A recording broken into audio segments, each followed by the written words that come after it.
Hello everyone, it's your host, Git Gud Fox, and well, what do you know? It's that time of the year. 2022 is almost upon us, and I started a tradition in 2020 where I would look at all the games I'd played up until that point, and I would rank them from the games I enjoyed the least to the games that I enjoyed the most, and that's going to continue in 2021. I've got 9 games on the list. Some of them may appear multiple times, and that's because if a game had like a really major DLC or a super huge update that is practically its own standalone experience, then I will rank that as its own game. And I also want to say, just because there will be a game in the 9th slot, that doesn't mean I didn't like the game. It's just that if I have to orderize it, well, someone's got to be at the bottom, someone's got to be at the top. And the truth is, I liked all of these games, and some of them were very, very close. In fact, the whole middle section, it was really hard to pick between them. Anyways, let's get started with number 9.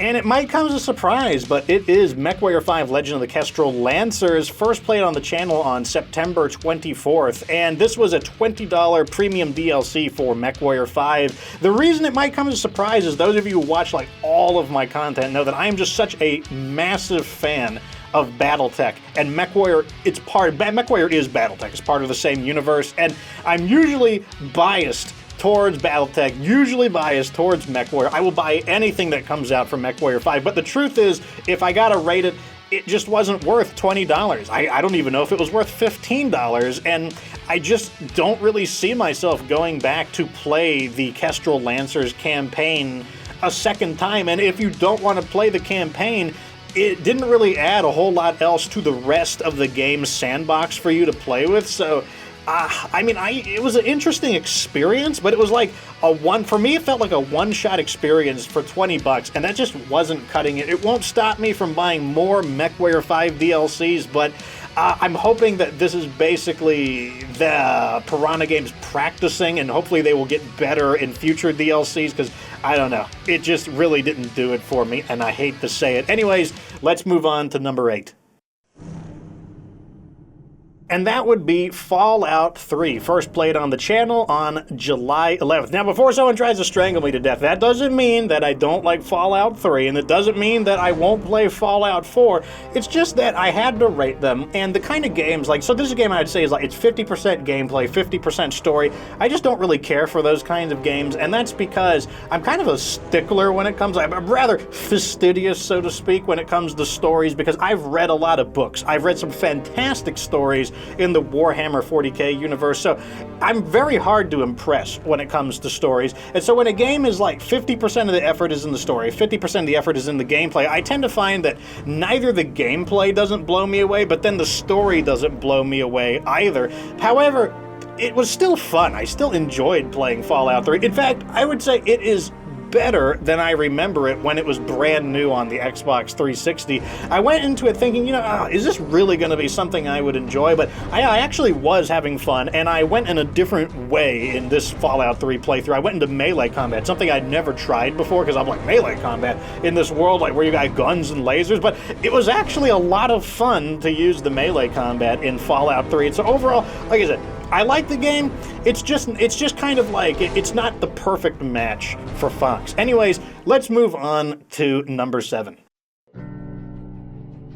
And that's going to be Dead Island, first played on the channel on March 31st. Now, let me tell you something. So the games for ranking 7, 6, 5, and 4, they're very neck and neck. I was really scratching my head on how to rank them. So for the most part, you could say that 7, 6, 5, and 4 are very, very similar, probably interchangeable with one another, because I really liked all of these. So Dead Island, it's just fun. It's one of the games I actually will go back to and just play just for the fun of it. There's just no other reason. The only thing I don't like about Dead Island is I feel like the story gets in the way. So for the same issue I have with Fallout, I just want to go in and bash up some zombies. Now in Fallout, you can do that a lot more easily, but in Dead Island, you are gated. You're locked in there. You have to complete stories in order to go to different areas, and that just kind of stinks, and there isn't really a sandbox, so I think that's what kind of held the game back and put it in the 7th slot, but it's just so much fun with the melee combat, just bashing zombies, and I like how the melee combat has aim, and there's like a sense of spacing. It's almost like a fighting game when it comes to the melee combat. Like, you actually can feel the difference between like a knife and like a machete and a baseball bat, especially in terms of the range. But it's just like such an enjoyable melee combat system. I'm really hoping that the Elder Scrolls adopt some of these ideas.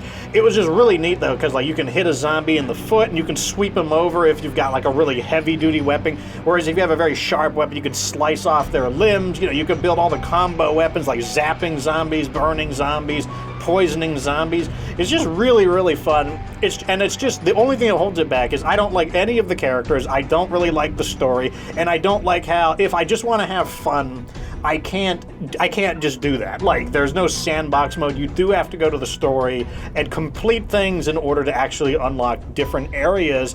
Fortunately, they did fix that in the spiritual sequel, Dying Light. Anyways, though, let's move on to number 6.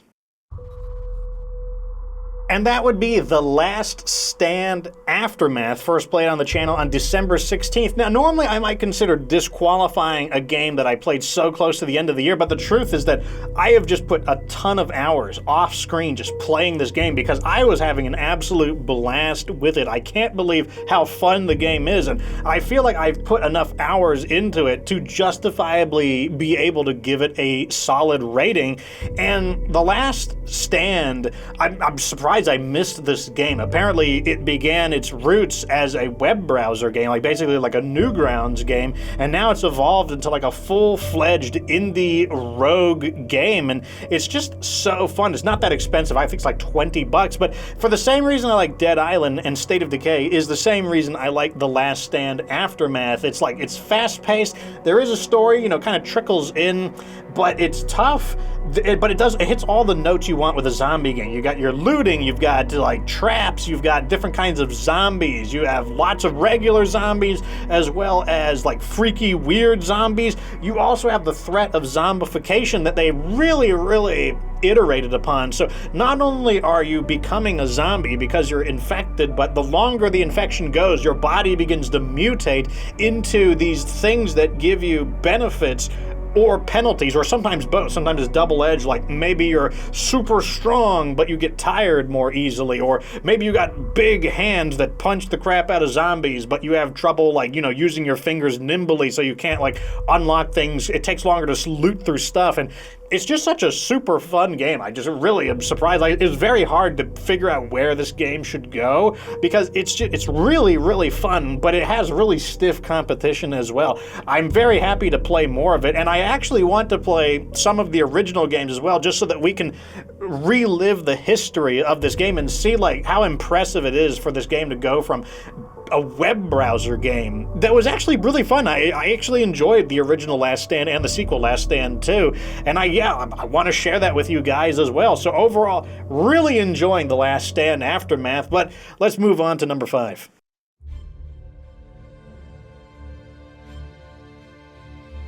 And that would be Darkest Dungeon 2, the dankest of dungeons. First played on the channel on October 26th. This one was really tough. This was either going to be number 5 or number 4, but eventually I decided, okay, it's number 5.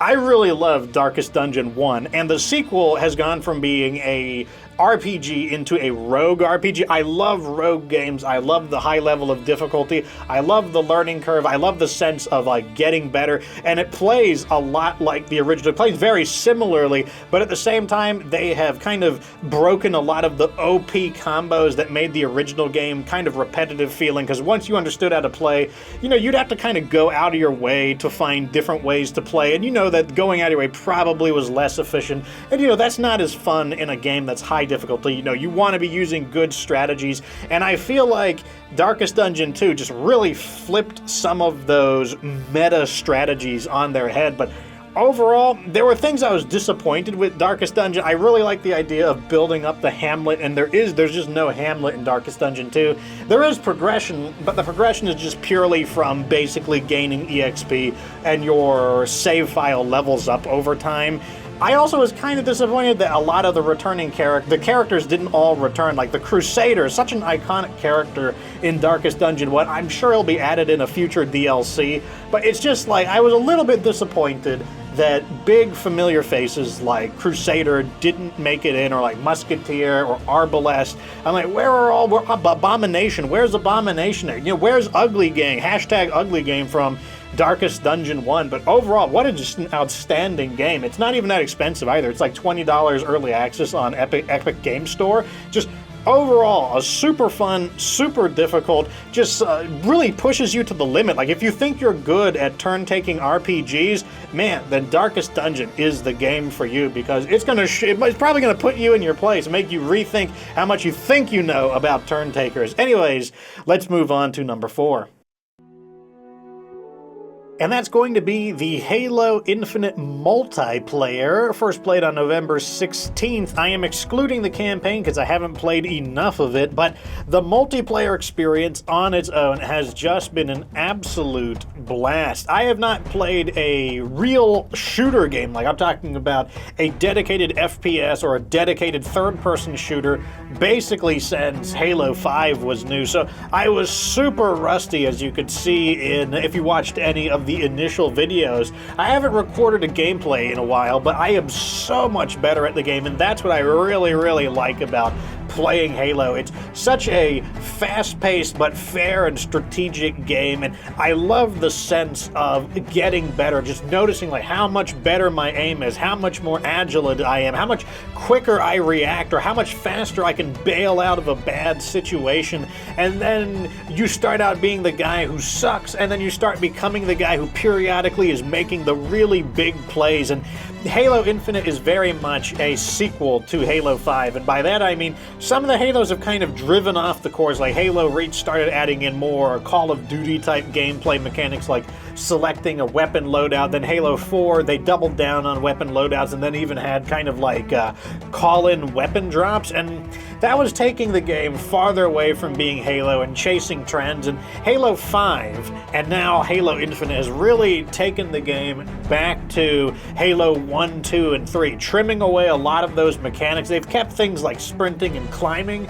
I don't think that's really that big of a deal though, but they got rid of so many abilities, and you're back to playing the game similarly to Halo 1, 2, and 3, and they just have all these awesome items now, like the grappling hook. You've got your drop shield that creates a one-sided wall. The grappling hook is just so fun. It's only as good as you are creative, and overall it's just such an incredibly fun game, a very high skill game as well. Like, everybody starts with the same weapons, and you have to go out and find your weapons. You have to find your advantages, and on top of that, Spartans, they've got more health than like your characters in the Battlefield or a Call of Duty, and so that means you can't accidentally have good aim. You have to have consistently good aim, because Spartans take more damage. So if you get like a lucky headshot, that doesn't mean anything. The shields protect you, so you got to have consistent aim, meaning there is skill in the offense, but there's also time when you're being shot at to kind of make a recovery in many, maybe not every situation, but in many situations,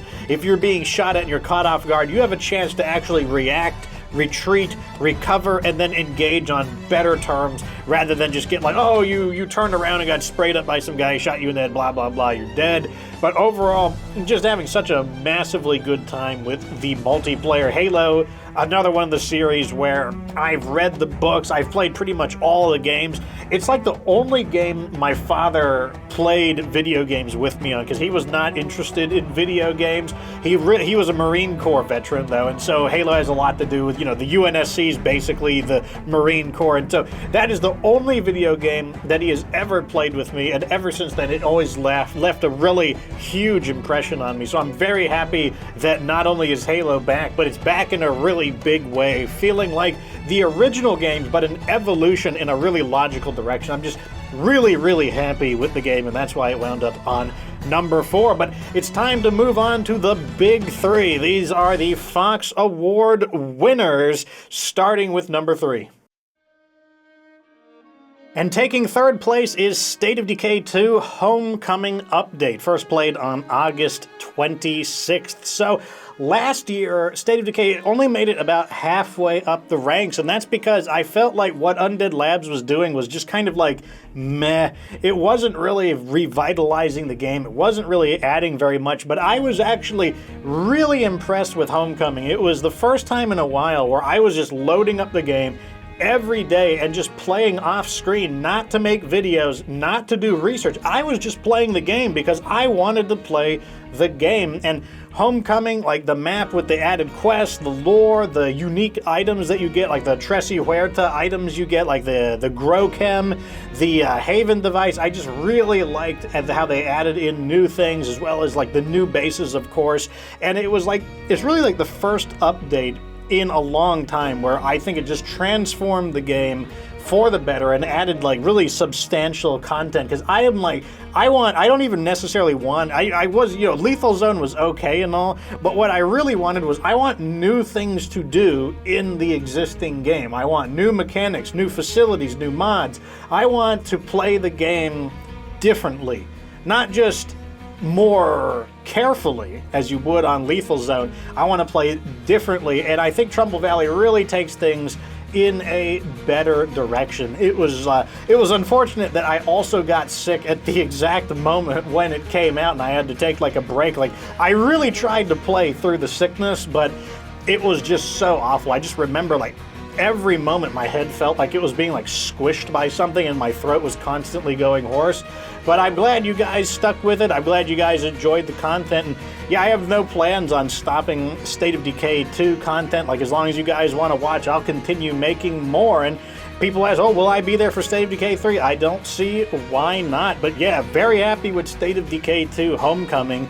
And I mean, it's nice. It's nice that I can, as a major content creator of State of Decay, as the thing that I'm mostly known for, I am happy to actually put it on the top 3 instead of in the middle of the list. But like I said, even if I'm biased towards some games, like I still try to deliver you like what I actually think. And I actually do think that State of Decay 2 Homecoming deserved the 3rd spot. So moving on to the 2nd place award. And that's going to be pulling in the really sneaky out of nowhere 2nd entry on the list, MechWarrior V Heroes of the Inner Sphere expansion, first played on May 27th. Yes, this is the game that got 2 entries because I had no idea they were going to make 2 DLCs in 1 year. So MechWarrior V's Heroes of the Inner Sphere DLC, I believe it was a $20 DLC, and it just did exactly what the game needed. It added in basically a sandbox mode. It did what I wanted Dead Island to do. It gets rid of the story. It's just sandbox. Just play the game for the mechanics. You know, there's some side stories, there's stuff to read, but it's just playing the absolutely fantastic MechWarrior 5 mechanics. The career mode is great. They added in all these new battle mechs. They added in new weapons. It's just such an outstanding experience. I still play it, like, maybe not every day, but I play it like probably every other day to every 2 or 3 days, just because I'm a huge fan of Battletech, huge fan of MechWarrior 5. I do plan on continuing Season 2, which is the Heroes of the Inner Sphere. It's just all these other games were kind of like taking its place. And I'm glad that it actually, especially probably for the first 10 episodes, I was so happy that you guys were like giving me the great viewership on it. I was like, I just, you know, I try to play games that I enjoy, but I also am sensitive. Like, if you guys aren't watching it, like, that means there's no interest. Like this, you're like, this isn't really my thing. I do think about that. I like, you know, I don't want to like hog up the content with games that you don't want to watch. That's why you're not really seeing as much Halo, or really any Halo content right now. That's why I've kind of scaled back Darkest Dungeon, because if it doesn't get views, that tells me that you guys, you're not interested in watching it. And so I don't want to just throw up content that, you know, you don't want to see. At the same time, I still try to play some of the games that I really enjoy, just to see if you would enjoy them as well. And like I said, I was very happy that the viewership stayed so strong for much longer than I would have expected. In fact, we actually were getting more views than some of the like longer running MechWarrior content creators. But just very much a thank you for watching some of my favorite video games like MechWarrior 5. And overall, what a fantastic DLC. Did exactly what the game needed. Absolutely worth the $20. But here we go. There's only one game left, and this wins the #1 spot. and that is going to be Deltarune Chapter 2, first played on the channel on September 20th. This is like the only game that I had anticipation for, basically for like the past 2 years. I was like, what's going to happen in Deltarune Chapter 2? Yeah, like when I talk to people on Twitter, the people who like chat with me privately on like Facebook and Twitter, I'm always like, oh my god, what's going to happen in Deltarune Chapter 2? I'm already like that for Deltarune Chapter 3. I'm like, well, what do you think is going to happen in Deltarune Chapter 3? Who's your favorite character? And what does this mean? Who is the knight? Well, I don't even know what's going to happen. I can't wait. You got to see what happens in Deltarune Chapter 3. That's basically how I feel about the game even now. And it just came out of nowhere as like a total surprise, completely caught me off guard to the point that, I mean, I just had to drop everything in order to play. And it was so hard to play the game because since it's a story-driven game, you can only give your genuine reaction one time. And I'm like, God, I just want to keep going. I don't want to wait until the next episode. I just want to keep playing the game. So I had to use like all of my willpower to not play the game more so that I wouldn't have to fake any reactions to it because I was just like, God, I just want to play this game. Deltarune, though, it's one of the few video games where I think it has like just this phenomenal story. Same with Undertale. Deltarune is the spiritual sequel to Undertale, and like I said, I'm very picky with video game stories, and Undertale was one of the first video game stories that really impressed me, and I was like, this is equal to some of the books I've read that were just absolutely fantastic. And since then, I'm like, I have a lot of faith in Toby and his development, and I haven't been disappointed. Deltarune Chapter 2 had just phenomenal writing. You just don't know what's going to happen next. It's so like, it's random, but not completely random. It's sensible. It seems random, but then you're like, no, it actually makes sense that it would happen that way. Just so awesome. He creates such fantastic characters, and the gameplay is okay. It's not like, it doesn't like blow me away, but it's fun enough that you don't dislike doing it. It's fun enough that it's supplemental. And I do like how he incorporates the story into the gameplay to make it feel as best as he can like the battle is so much more than just a turn-taking RPG. It's just so good. I just can't say enough good about Deltarune Chapter 2. Unfortunately, like, it wasn't what you guys wanted to watch. Fortunately, on the other hand, it wasn't too many episodes long, so it didn't occupy a very lengthy part of time, but it's just one of those games where periodically I'm going to be selfish and just play something that I want to play. I was hoping to catch some of the meme wave of Deltarune, because like Deltarune is super popular among gaming channels. Like Jacksepticeye was playing it, all the big guys were playing it, and I was kind of hoping to catch a little bit of it, but didn't happen. Didn't matter though. I still felt like my playthrough did the game justice. My only thing that I was kind of like about is that I wasn't creating the content fast enough. I should have been making like daily videos on it, but overall, still, I think it was a great playthrough. I think I edited it really well. The editing was so easy. Even though the episodes were really long, the editing didn't feel like any kind of work, just because like the jokes are so funny and the random moments are so wacky that the editing was practically just flowing out of me. Some of my better edits, like the Dragon Ball Z power-up edit, came from ideas I got from Deltarune. So it was fun to play, it was fun to edit, and I can't wait until Deltarune Chapter 3 comes out. I'm like, hopefully I will do that game justice as well. Who knows, though, when that's going to come out. It took like, 2 or 3 years for Chapter 2 to come out. Anyways, though, that is the list. And now it's your turn, so tell me what your big games of 2021 were. Like, name me your top 3, your top 5. Like, what are the games that really surprised you? What are the games that you're just like, wow, this was just absolutely phenomenal. I could not put it down. Like, I was being irresponsible. I was playing the game instead of doing my work. It was really just that good, because if you go down in the comment section, maybe you'll read some games that you didn't hear about and you didn't know that they were that good, and maybe that'll give you some ideas of what you want to play. It might give me some ideas, and tell me what games you want me to play. Like, it's not a shot in the dark. I write down the games that you want. I look for trends.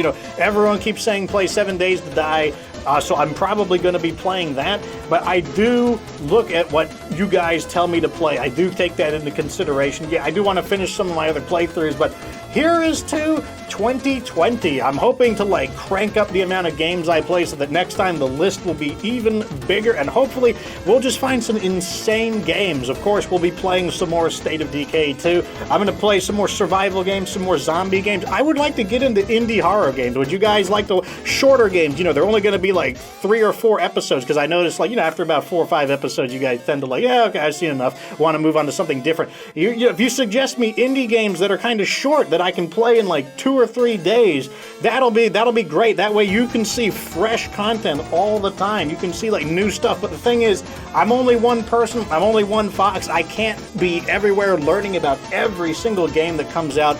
You guys are a humongous resource. There's like tens of thousands of you out there.